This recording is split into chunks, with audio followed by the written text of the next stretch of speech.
I am doctor Ravindra Singh Bhadauria. मैं हिंदी में आपसे बात करना ज़्यादा पसंद करूँगा, जिससे ज़्यादा लोग समझ पाए मेरी बात को। तो जैसा टॉपिक है हमारे आज की चर्चा का कि कोविड किडनी पेशेंट को हम कोविड एरा में कैसे मैनेज करें। नो डाउट कोविड किसी भी एज ग्रुप को इफेक्ट कर सकता है, जैसे हम सभी को मालूम है, लेकिन किडनी पेशेंट में ये संभावना कुछ ज़्यादा होती है क्योंकि उनके साथ काफ़ी प्रॉब्लम साथ में जुड़ी होती हैं। जैसे मोस्टली पेशेंट इम्यूनो कॉम्प्रोमाइज्ड होते हैं, उनकी इम्यूनिटी थोड़ी कम होती है as compare to other normal patients. उनके साथ में हार्ट प्रॉब्लम जुड़ी होती है, साथ में वो अगर डायलिसिस पे हैं तो और इम्यूनिटी उनकी कमजोर होने का डर होता है। तो इस तरह के पेशेंट को अगर कोविड हो जाता है तो काफ़ी परेशानियां आ सकती हैं। जब कोविड का इन्फेक्शन इनको होता है तो ये सिम्टोमेटिक हो सकता है या एसिम्टोमेटिक हो सकता है। एसिम्टोमेटिक अगर होता है तो पेशेंट को बहुत मामूली से सिम्टम्स होते हैं, ऑलमोस्ट जैसे पेशेंट को मालूम ही नहीं चलता है, और पेशेंट ये यूजली बिना किसी सिम्टम्स के भी 1 से 2 हफ्ते में रिकवर कर जाता है।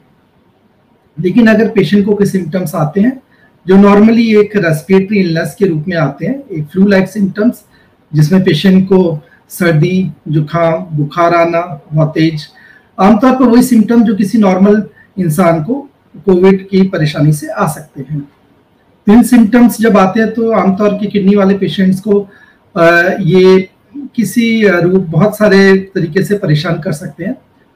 उनकी स्वेलिंग बढ़ सकती है अगर वो उनको स्वेलिंग आने की समस्या है। अगर ये बहुत ज़्यादा बढ़ जाए तो पेशेंट का बीपी अनकंट्रोल हो सकता है, पेशेंट को सांस लेने में दिक्कत हो सकती है, पेशेंट को कंटिन्यूस फीवर बना रह सकता है, और इस कंडीशन में पेशेंट की हालत बहुत जल्दी डिटोरेट होनी स्टार्ट हो जाती है। तो ऐसी किसी भी सिम्टम्स में अगर आने शुरू होते हैं या शुरुआती लक्षण दिखते हैं तो पेशेंट को तुरंत अपने डॉक्टर से संपर्क करना चाहिए, और बेटर हो सके, संभव हो सके पेशेंट को हॉस्पिटलाइज करना ज़्यादा अच्छा रहता है, क्योंकि ऐसे पेशेंट को एक बिल्कुल क्लोज मॉनिटरिंग में रखना होता है, जिससे कि उनकी जो प्रॉब्लम है वो बढ़ने से रोकी जा सके। जो भी कोई कॉम्प्लिकेशन इसकी वजह से होता है तो उसको तुरंत उस पर एक्शन लिया जा सके। कई पेशेंट में जिनको पहले से कभी कुछ प्रॉब्लम नहीं है, किडनी की समस्या नहीं है, उनमें भी कोविड किडनी को प्रॉब्लम कर सकता है। इस तरह के पेशेंट को आमतौर पे आईसीयू के पेशेंट्स होते हैं, जिसमें नॉर्मली वो डायबिटीज या ब्लड प्रेशर के पेशेंट, हार्ट पेशेंट, उनमें किडनी भी इन्वॉल्व होना स्टार्ट हो जाती है। अगर ये इन्वॉल्वमेंट ऑलमोस्ट हम 30 to 40% आईसीयू पेशेंट्स में देखते हैं। अगर ऐसा होता है तो 80% केसेस में किडनी की प्रॉब्लम इतनी बढ़ सकती है कि उसमें पेशेंट को डायलिसिस की भी आवश्यकता पड़ सकती है, जो टेम्परेरी किडनी को इतना डैमेज कर देती है। अगर ऐसी समस्या होती है तो पेशेंट की हालत बहुत जल्दी डिटोरेट होती है और मॉर्टेलिटी रिस्क 80 to 90% बढ़ जाता है। अगर पेशेंट रिकवर भी हो जाता है तो वो कई बार किडनी का परमानेंट पेशेंट भी बना रह सकता है, जिसके लिए उसको रेगुलर डॉक्टर से चेकअप कराने की जरूरत और ट्रीटमेंट लेने की जरूरत पड़ती है। क्योंकि किडनी के पेशेंट्स में ये समस्या आमतौर पे जल्दी परेशान करती है, तो ये जरूरी है कि किडनी के पेशेंट अपनी मेडिसिन रेगुलर लें, अपना रेगुलर चेकअप कराते रहें। डॉक्टर ने जो भी उनको सलाह दी है एक रेगुलर फॉलोअप के लिए, उसको फॉलो करने की पूरी कोशिश करें। जैसे कोविड में हमें मालूम है कि जो इम्पोर्टेंट प्रिवेंशन की चीज़ें हैं, प्रॉपर पर्सनल हाइजीन रखनी है, हैंड हाइजीन रखना है आपको, सिंपली सोप और वाटर से अपने हाथ को धोते रहना है जब भी आप किसी भारी वस्तु को टच करें। अगर वो उपलब्ध नहीं है तो at least alcohol based antiseptic solution से अपनों को सैनिटाइज करते रहना है। फेस मास्क का रेगुलर इस्तेमाल करना है, स्पेशली जब आप पब्लिक ट्रांसपोर्ट में हो, बाहर कहीं आप लोगों के संपर्क में आए तो सोशल डिस्टेंसिंग का फॉलो करना है। इन 3 बातों का खास ध्यान रखना है, जिससे कि आपको कोविड इन्फेक्शन से जितना हो सके बचाया जा सके। इनकेस अगर आपको कोविड इन्फेक्शन हो जाता है और आपको जो समस्या जो मैंने अभी बताई हैं अगर होती हैं तो डॉक्टर से तुरंत संपर्क करना है। डायलिसिस पेशेंट की हम बात करें तो डायलिसिस पेशेंट में ये कोविड इन्फेक्शन काफ़ी परेशान कर सकता है, तो उन पे निगरानी करनी बहुत ज़रूरी है। और डायलिसिस जिन पेशेंटों का रेगुलरली होता है उनको कुछ बातों का स्पेशली ध्यान रखना है। जैसे हो सके डायलिसिस में जाने के पहले वो अपना कोई भी रिस्ट वॉच, कोई भी बैंगल हो गया, कोई भी फॉरेन बॉडी अगर पहनते हैं, कोई बैंड पहनते हैं, ये सब ना पहने। हो सके कोई जैसे आमतौर पे कई डायलिसिस पेशेंट बुक लेके जाते हैं पढ़ने के लिए, अपना टाइम काटने के लिए 4 घंटे, क्योंकि पेशेंट को डायलिसिस पे रहना होता है, ये सब चीजें ले जाना अवॉइड करें। डायलिसिस में जहां तक हो सके खाना ना खाएं, और वहां पे अगर आप जब भी डायलिसिस में जितने टाइम भी रहते हैं 4 घंटे, तो अपना फेस मास्क प्रॉपर सिक्योर करें, उसको रिमूव ना करें। डायलिसिस में जैसे एंटर करते हैं आपका हैंड वॉश करें या फिर एंटीसेप्टिक सैनिटाइजर आप यूज करें। और आपको कोई जैसे कोई सिम्टम्स होते हैं डायलिसिस में होने के पहले, तो तुरंत अपने डॉक्टर को और डायलिसिस इंचार्ज को इन्फॉर्म करें आने के पहले, जिससे कि आपकी प्रॉपर स्क्रीनिंग की जा सके, टाइमली टेस्ट किया जा सके, जिससे कि आपको आइसोलेशन में ले जाके प्रॉपर डायलिसिस किया जा सके। अगर आपको कोई ज्यादा तकलीफ होती है तो संभव हुआ कि आप इमरजेंसी में जाके एडमिट हो जाएं, जिससे कि आपका प्रॉपर सुचारू रूप से इलाज हो सके। डायलिसिस पेशेंट में डाइट भी इंपॉर्टेंट होता है, तो डाइट को, अपनी हाई प्रोटीन डाइट को फॉलो करें। जब वो डायलिसिस के लिए जाते हैं तो अगर हो सकता है तो पब्लिक ट्रांसपोर्ट को अवॉइड करें। अपना अगर पब्लिक ट्रांसपोर्ट किसी वजह से वो प्राइवेट ट्रांसपोर्टेशन अफोर्ड नहीं कर सकते, तो सिक्योर करें कि कोई ऐसा ट्रांसपोर्ट जैसे ऑटो वगैरह जिसमें खुद ही हो, ज्यादा उनके साथ में को पैसेंजर ना हो। सोशल मीडिया का जमाना है, तो डायलिसिस पेशेंट को अक्सर बहुत इंफॉर्मेशन मिलती रहती है डिफरेंट प्लेटफॉर्म से। जब ऐसी कोई इंफॉर्मेशन मिलती है रिगार्डिंग सम फूड हैबिट्स, कि कुछ स्पेशल टाइप की चीजें लेने पे, आयुर्वेदिक मेडिकेशन लेने पे पेशेंट को इम्यूनिटी बूस्ट हो सकती है, तो इन सब चीजों के बहकावे में ना आए। वो उन चीजों को अगर आपको लेने की कुछ इच्छा है, तो बेटर हुआ कि अपने डॉक्टर से कंसल्ट करें या डाइटिशियन से संपर्क करें कि ये चीजें आपके लेने के लिए सेफ है या नहीं है। आमतौर पे विटामिन सी या मल्टीविटामिन जो इम्यूनिटी बूस्ट करने के लिए बोले जाते हैं, वो आप ले सकते हैं, उससे आमतौर पे कोई परेशानी नहीं होती है। दूसरा, डायलिसिस पेशेंट में काफी, स्पेशली किडनी पेशेंट में बहुत ज्यादा एंजाइटी होने लगती है।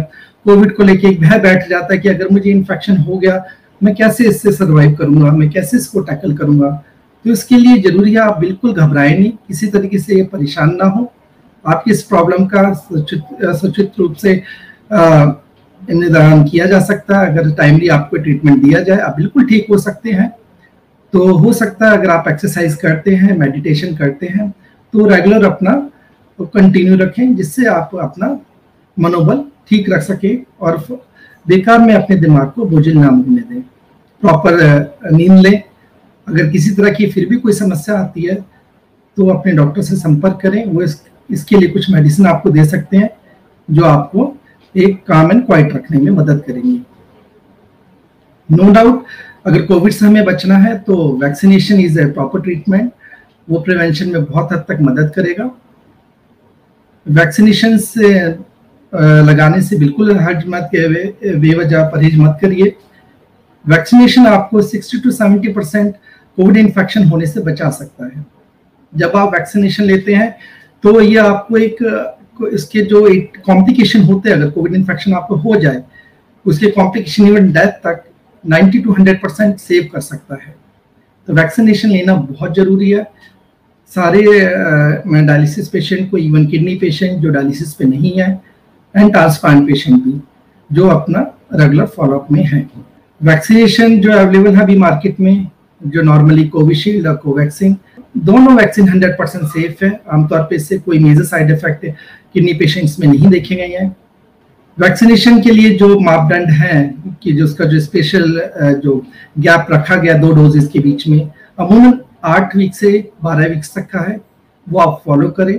और उसको दोनों डोज को लेना जरूरी है। वो और प्रेफर करें कि एक ही वैक्सीन, अगर कोविशील्ड लगवाया है तो कोविशील्ड को ही लगवाना है आपको। जब आप वैक्सीन लेते हैं तो ये आपको इन्फेक्शन दूसरे लोगों से फैलने से भी बचाता है, एक तरह से हर्ड इम्यूनिटी को डेवलप करता है। तो ट्रांसमिशन ऑफ इन्फेक्शन काफी हद तक बचाया जा सकता है सोसाइटी में। ट्रांसप्लांट पेशेंट की बात करें तो ट्रांसप्लांट पेशेंट भी अपनी मेडिसिन रेगुलर लें। अगर उनका इन्फेक्शन हो जाता है तो डेफिनेटली उनको डॉक्टर से संपर्क करना है। वैक्सीनेशन के बारे में, उनको भी यही सब बातें लागू होती हैं। नो डाउट कि ट्रांसप्लांट पेशेंट जब मेडिकेशन पे होता है तो उनकी जो इम्यूनिटी डेवलप होती है वो थोड़ी रिलेटिवली कम डेवलप होती है as compare to normal individual, about 60 to 70%, but still it is equally effective. वो आपको सीरियस कॉम्प्लिकेशन स्पेशल डेथ से 100% तक प्रोटेक्शन दे सकता है। अगर आपकी ट्रांसप्लांट सर्जरी होने वाली है तो 2 हफ्ते पहले तक आप वैक्सीन अपना इम्यूनाइजेशन करा सकते हैं। अगर आपका ट्रांसप्लांट हो गया है तो ट्रांसप्लांट के 1 महीने से लेके 6 मंथ्स के बीच में आप सेफली अपना वैक्सीनेशन ले सकते हैं। दोनों वैक्सीन इक्वली इफेक्टिव है, उसमें हेजिटेशन नहीं ले करना है आपको। और इसके अलावा अगर आपका कोविड इन्फेक्शन अगर रिसेंटली हुआ है आपको, चाहे आप किडनी पेशेंट रहे हैं और अभी उससे फिलहाल रिकवर हुए हैं, तो आपको 3 महीने के बाद अमूमन वैक्सीनेशन लिया जा सकता है, या जल्दी से जल्दी 1.5 महीने तक आप वैक्सीनेशन ले सकते हैं। वैक्सीनेशन उन पेशेंट के लिए भी जैसा इक्वली इम्पोर्टेंट जिनको कोविड इन्फेक्शन हो चुका है। आमतौर पे ये देखा गया है कि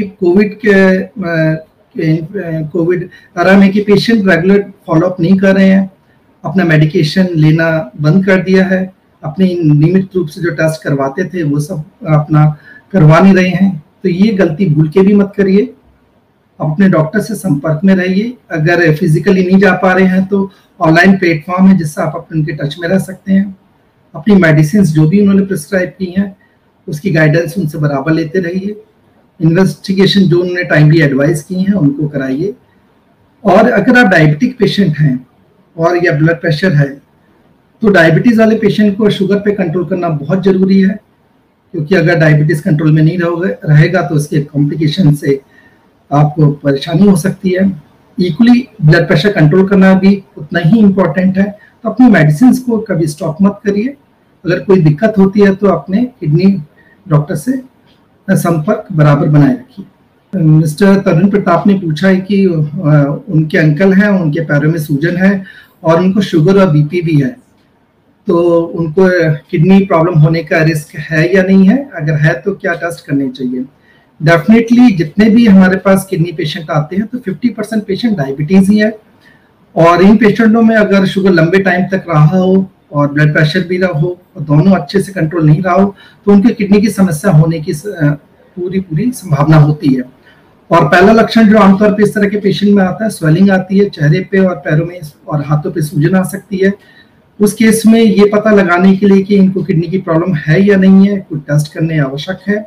उन टेस्टों में नॉर्मली हम देखते हैं यूरिन में एल्बुमिन, या अर्ली स्टेज में यूरिन माइक्रो एल्बुमिन एडवोकेट करते हैं। अगर वो नेगेटिव आता है तो हम कह सकते हैं पेशेंट किडनी की प्रॉब्लम नहीं है, लेकिन अगर लेट स्टेज में जब प्रोटीन बहुत ज़्यादा जाने लगता है तो यूरिन फॉर्म एल्बुमिन हमें चेक करना चाहिए। साथ में उनका kidney function test, specifically serum creatinine हम देखते हैं, उसे GFR कैलकुलेट करते हैं। इन दो से हम इजिली डायग्नोस कर सकते हैं कि पेशेंट को किडनी की प्रॉब्लम है या नहीं है। और स्पेसिफिक जानकारी के लिए हम पेशेंट का अल्ट्रासाउंड कराते हैं या फिर पेशेंट का किडनी बायोप्सी अगर जरूरत पड़ती है उस हिसाब से। नेक्स्ट क्वेश्चन है कि Covishield and Sputnik and Covaxin Covishield is giving blood clots. No doubt कि ऐसी अभी रिसेंट जितने भी ट्रायल्स हुए उसमें ऐसी रिपोर्ट्स आई हैं उसमें ब्लड क्लॉट्स हुए कुछ पेशेंटों में, बट ये जो रिस्क है it is very minimal. Only 1% of the population has population who has received vaccine have got this complication. बहुत ही मामूली सा साइड इफेक्ट है जो बहुत प्रैक्टिकली स्पीकिंग हमने किसी पेशेंट में अभी तक नहीं देखा है, जो मैंने अपनी प्रैक्टिस में बताऊं। तो आप सेफली कोई भी वैक्सीन आप ले सकते हैं, इससे डरने की कोई आवश्यकता नहीं है। It is very important to have a vaccine on time.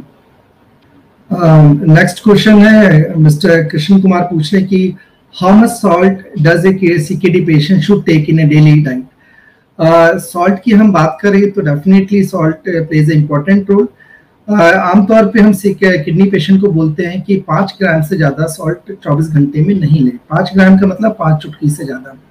Definitely ऐसे पेशेंट को भी ब्लड प्रेशर की प्रॉब्लम होती है, ज्यादा सॉल्ट लेने से BP आपका बढ़ सकता है। सूजन आ रही है तो वो सूजन में इजाफा हो सकता है पेशेंट को।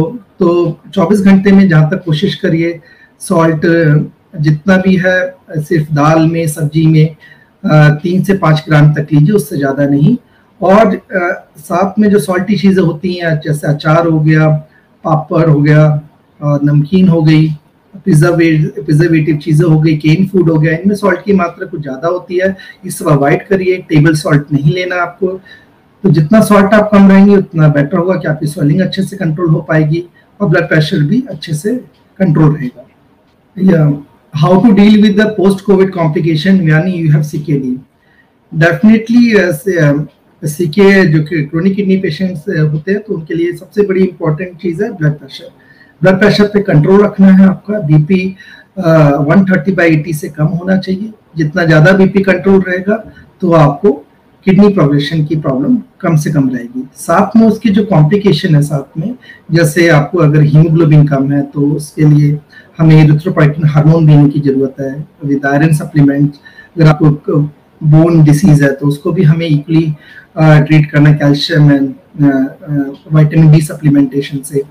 अगर आपको फ्लूइड ओवरलोड की प्रॉब्लम है जो कई बार पेशेंट्स में होने लगती है, वाटर एक्युमुलेशन में लगता है, तो उसके लिए आपको फ्लूइड एंड सॉल्ट पे रिस्ट्रिक्शन लगाना है। पानी आपको कम पीना है। 24 घंटे में अगर स्वेलिंग बहुत ज़्यादा आती है तो 24 घंटे में 1 लीटर से ज़्यादा वाटर कंजप्शन नहीं करना है, टोटल लिक्विड कंजप्शन। और सॉल्ट जैसे मैंने बोला कि आपको 3 से 5 ग्राम से ज़्यादा नहीं लेना 24 घंटे में। और वैक्सीनेशन टाइमली करवाना है जिससे कि अगर कोविड इन्फेक्शन से बचा जा सके। अगर हो भी जाता है तो उसके सीवियरिटी से आपको 80-90% तक बचाया जा सकता है। जितनी भी मार्केट में vaccine available all are safe. ऐसा कोई वैक्सीन स्पेसिफिकली वैक्सीन नहीं है जो कि स्पेशली किडनी और ट्रांसप्लांट पेशेंट के लिए जिसके लिए मैं एडवाइस करूँ।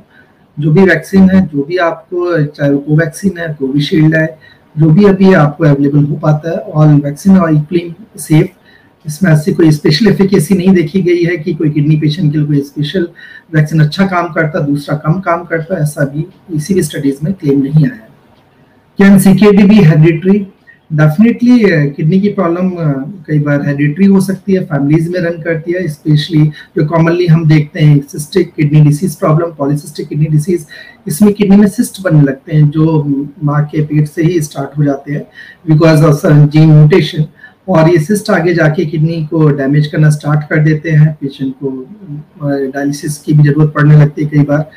और कई बार कुछ ग्लोमेरुलर डिसीज होते हैं जो प्रोटीन लीकेज की प्रॉब्लम कर सकते हैं पेशेंट को, वो जो चाइल्डहुड से भी स्टार्ट हो सकती है। तो उस केसेस में भी किडनी की प्रॉब्लम हेरिडिटरी हो सकती है।